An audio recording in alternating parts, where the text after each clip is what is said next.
नमस्कार। आज हम कृत प्रक्रिया के प्रकरण में ऐसी प्रक्रिया का अध्ययन करेंगे कि जो इट विधान और कित अकित विधान से संबंधित है। जैसा कि निष्ठा प्रत्यय के विषय में आपने जाना ही होगा। क्ता क्तौतु निष्ठा, दो ऐसे प्रत्यय हैं, क्ता प्रत्यय और क्तौतु प्रत्यय। इन निष्ठा प्रत्यय की संज्ञा को प्राप्त होते हैं, अर्थात व्याकरण शास्त्र में इनको निष्ठा पद से कहा जाता है। और ये निष्ठा प्रत्यय अक्ता है, अक्तौतु है। चूंकि अक्ता प्रत्यय में ककार का सन्निवेश है, अक्तौतु में भी ककार का सन्निवेश है, तो दोनों तरह से ककार का सन्निवेश हो जाने के कारण ये आपके कित हैं। इसमें किसी प्रकार की कोई भी संदेहावसर यहाँ पर नहीं है।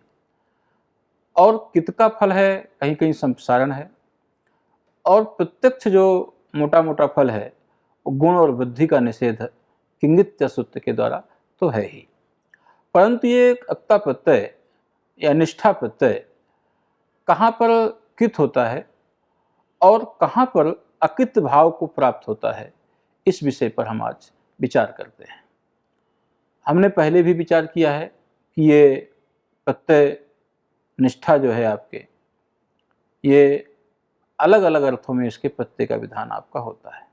सामान्यतः तयोरो कृत्यक्त खलर्थाः, कृत अक्ता प्रत्यय जो एक निष्ठा का अंश है, भाग है, वो भी आपका कर्म में उसका विधान होता है। परंतु कर्म के साथ साथ कहीं कहीं इसका आदि कर्म में, भाव में भी, और कुछ धातुओं से गत्यर्था कर्मक स्लिंग शिष्य इत्यादि धातुओं से इसका कर्ता में भी विधान हम जानते हैं। तो उस प्रकरण को हम अनंतर देखेंगे। आज हम कहाँ पर अक्ता प्रत्यय या जो एकता प्रत्यय निष्ठा प्रत्यय हैं, कहाँ पर कित होता है, कहाँ पर कित नहीं होता है, तो इसको कह सकते हैं कि निवारण प्रकरण। कित का जहाँ जहाँ वारण होता है, निषेध किया दिया जाता है, वहीं पर कित प्रकरण को हम देखते हैं। तो सबसे पहले हमें सूत्र मिलता है पुंगश्च, ये आपका है। इसका अभिप्राय जो पुंग धातु है उससे भी जो सेठ निष्ठा, अर्थात ऐसा निष्ठा जहाँ पर इट का आगम हुआ हो। सेठ का अभिप्राय है इटा सहित सेठ, तो कित का विधान आपका नहीं होता है। जैसे तात्पर्य है आपका कि ये वैकल्पिक इट का आगम यहाँ पर होता है पुंग पवने इत्यादि में उदित हो जाने से, तो इसलिए जब इट का आगम करेंगे तो आपका पविता प्रयोग बनेगा। क्योंकि कित नहीं होगा तो कित न होने का फल है कि गुण होगा, और गुण के पश्चात अवादेश हो जाएगा, तो पविता ऐसा प्रयोग आपका बन जाएगा। पश्चात जब हम इट का आगम नहीं करेंगे तो सेठ निष्ठा को कित भाव निषेध किया जाता है। यहाँ सेठ निष्ठा तो है लेकिन सेठ नहीं है। इस सेठ ना हो जाने के कारण ये हमारा प्रयोग पूतः ऐसा प्रयोग बनता है पुंग पवने से। यहाँ पर उकारांत हो जाने से, उदंत हो जाने से इट का यहाँ विकल्प से विधान आपका प्राप्त हो जाता है। और एक बात यहाँ ध्यातव्य है कि लोक में बहुत सा पुनीत शब्द का प्रयोग होता है, तो इस प्रक्रिया से हमें स्पष्ट ज्ञात होता है कि पुनीत शब्द ये व्याकरण से संबद्ध नहीं है, अवैयाकरणों का प्रयोग है। ये लोक प्रवाह में ये चला आता प्रयोग है, अशास्त्रीय प्रयोग है, इसलिए इस पर हमें प्रयोग करने पर इससे बचना चाहिए। ये हमारा इससे एक दिशा भी प्राप्त होती है। दूसरा सूत्र आपका है जो निष्ठा, और उसके लिए धातु गिना दिया हमने, सिंह बना दिया, शुद्धि बना दिया, मेधि बना दिया, क्षुधि और धृस, इन धातुओं से जो सेठ निष्ठा है उसका कित विधान आपका नहीं होता था, तो वहाँ कित निवारण प्रकार हम कहते हैं। सहिता ऐसा प्रयोग बनता है, सिंह धातु से अक्ता प्रत्यय करेंगे और इट का आगम कर देंगे। यद्यपि यहाँ पर ये जो है आपका, तो इट का आगम कर देने से ये सीधा सा अकित हो जाएगा, और गुण आयादेश सहिता और सहितवान में भी यही आपकी प्रक्रिया बनेगी। मशस्त तितिक्षायाम, तो तिक्षा अर्थ में भी जहाँ धातु है और उस अर्थ में सेठ जो अक्ता प्रत्यय निष्ठा प्रत्यय है उसको हम कित का विधान वारण करते हैं। तो मर्षिता, मृष है तो गुण हो जाएगा, तो इस कारण से मर्षिता ऐसा प्रयोग बनेगा। और मर्षितवान में अक्तौत प्रत्यय है, इसलिए अक्तौत प्रत्यय हो जाने के कारण यहाँ पर मर्षितवान प्रयोग बना है।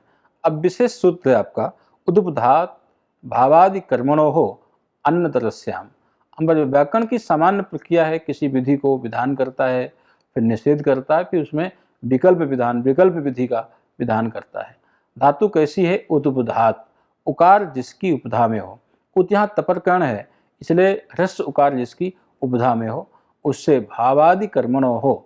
भाव अर्थ में आदि कर्म, कर्म शब्द यहाँ क्रियापरक है, जहाँ किसी वस्तु को, किसी क्रिया का हम प्रथम उपन्यास करते हैं, प्रथम हम आरंभ करते हैं, उसे हम आदि कर्म से उसका विवेचन करते हैं, आदि कर्म से उसको अभिधान देते हैं। ऐसी अवस्था में सेठ जो निष्ठा है वो किताब का नहीं होता है। जैसे द्वितुर धातु है, इकार की संज्ञा का द्वित ऐसा बचेगा, और यहाँ अक्ता प्रत्यय करेंगे, इट हो जाएगा, उसको हम कित का निषेध कर देंगे, तो इस तरह से द्वितीयतम ऐसा प्रयोग बनेगा। लेकिन ये कित निषेध वैकल्पिक है, इस कारण से हम इसको द्योतितम ऐसा प्रयोग भी बना रहे हैं। अर्थात तस् प्रारंभा कृता इत्यर्था, मुदितम माने मुदित होने के लिए वो प्रारंभ हुआ है, ये ऐसा अभिप्राय है। तो इस कारण से ये आदि कर्म में अक्ता प्रत्यय का विधान है। तो मुदित पक्ष में धातु उद्बोधक है, अक्ता प्रत्यय, और इट का विधान किया, और इसका विधान कर देने के बाद उसको कित निवारण कित कर दिया। जब कित कर देंगे तो क्या है कि गुण का निषेध हो जाएगा, तो मुदितम ऐसा प्रयोग बन जाएगा। और जब कित निवारण कर देंगे, जो मुख्य फल है यहाँ पर, वो मुदितम के रूप में, गुण विधान के रूप में हमको दिखाई पड़ेगा। तो जैसे आपके सामने इस प्रयोग से स्पष्ट हो जा रहा है। फिर निष्ठा में कतिपय निपातन भी होते हैं, और निपातन का तात्पर्य है कि जो विधि कहीं से भी प्राप्त नहीं है और उस प्रकार की अनपूर्वी लोक प्रवाह से चली आ रही है, तो उस प्रवाह को देखते हुए भी हम शब्दों को अनादि मानते हुए उसकी अनपूर्वी की रक्षा करने के लिए शास्त्र विधान से उसकी हम प्रक्रिया की कल्पना करते हैं, वो निपातन है। तो ये ऐसे आपके प्रयोग बनते हैं। फुल्ल धातु से भी निपातन कर रहे हैं, अनुपसर्गात, उपसर्ग नहीं होना चाहिए, फुल्ल है, चीव है, कृष है, उल्लाग है, इनका निपातन करते हैं। तो फुल्ल विकसने ऐसी धातु है, तो यहाँ पर हम फुल्लाह इस प्रकार का निपातन करते हैं। फुल्लवान ऐसा है, तो यहाँ अक्तौत प्रत्यय है, तो यहाँ भी हम निपातन का विधान करते हैं। तात्पर्य है कि जो अक्ता प्रत्यय के योग में ता का लोप कर देते हैं, ये उसका अभिप्राय हो जाएगा। छीबा, यहाँ भी एक तरह से धातु है आपकी, और उसमें भी अक्ता प्रत्यय का लोप कर देते हैं, ये भी विचार है, ध्यान देना है। उल्लाघ हो निरोगा, यहाँ पर ये उल्लाघ शब्द का भी निपातन किया गया है। उल्लाघ का अभिप्राय निरोग से हमारा व्यय है। और पुनः देखते हैं कि वित्तो भोग प्रत्यय हो, जहाँ वित्त है और वहाँ वित्त का अभिप्राय भोग और प्रत्यय में, अर्थ में प्रत्यय का अभिप्राय ज्ञान और भोग का मतलब विषय सेवन। भोग्य प्रतीते अर्थात विषय ज्ञान अर्थ में भी निपातन होता है। तो वित्तम धनम ऐसा प्रयोग है। यहाँ पर यद्यपि तकार है, तो विदग ज्ञाने है ऐसी धातु है। द्वाभ्याम निष्ठा, तो इस सूत्र के द्वारा जो तकार है, निष्ठा के तकार को नकार और दकार के स्थान पर भिन्नम इस प्रकार का प्रयोग बनना चाहिए, परंतु यहाँ पर निपातन कर दिया, तो इसलिए यहाँ पर द्वाभ्याम निष्ठा इत्यादि सूत्र की प्रवृत्ति आपकी नहीं मानी जाएगी। तो वित्तम धनम ऐसा कर देते हैं।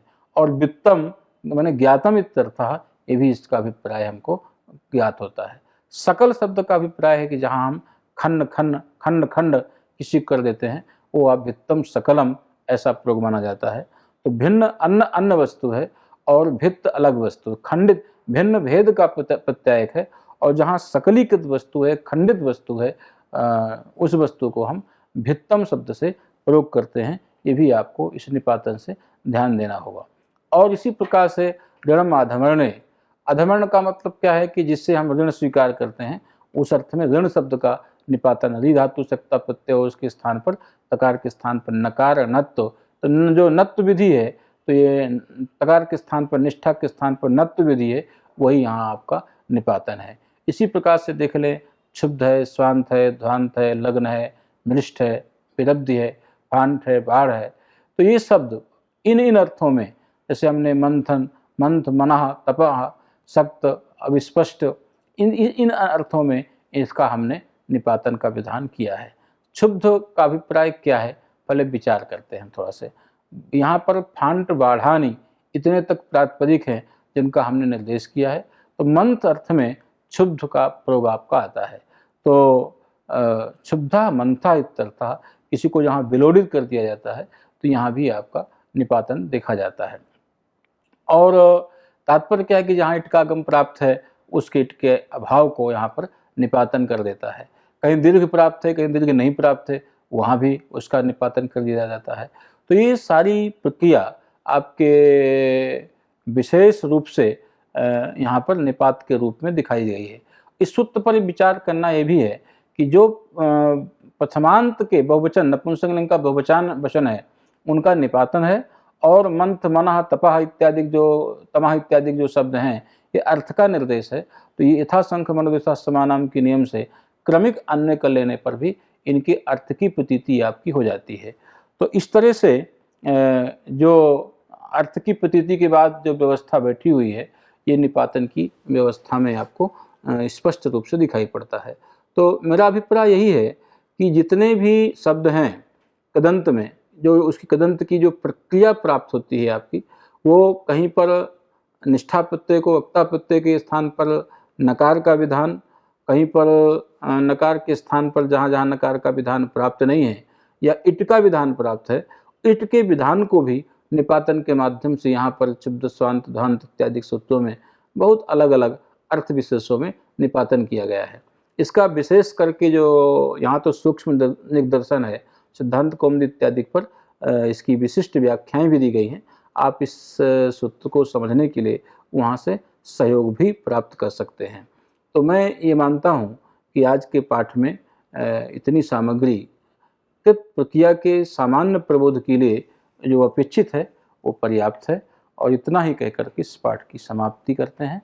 धन्यवाद और नमस्कार।